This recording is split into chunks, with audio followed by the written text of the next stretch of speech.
चल दिया बहु के कके काटो मन छलै लाल लाल यो हे यो छले मन लाल लाल यो बाबू छले मन लाल लाल यो हैप्पी बर्थडे टू यू यार बाबू रहल करो खुशहाल यो पड़े छी भगवान से हम बिनती रहल करो खुशहाल यो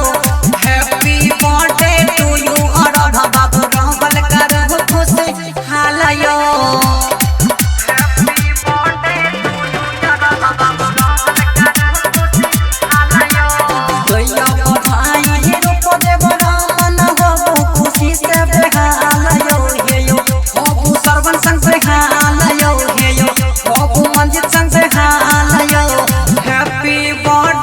बाबू रहल कर खुशहाल यो पड़े छी भगवान से हम बिनती रहल कर खुशहाल यो happy birthday two you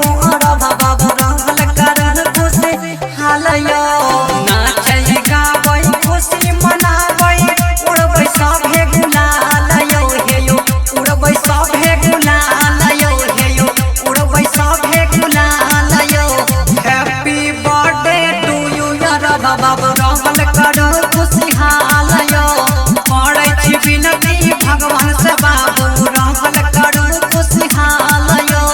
happy birthday two you यार बाबू रहल करो खुशहाल यो।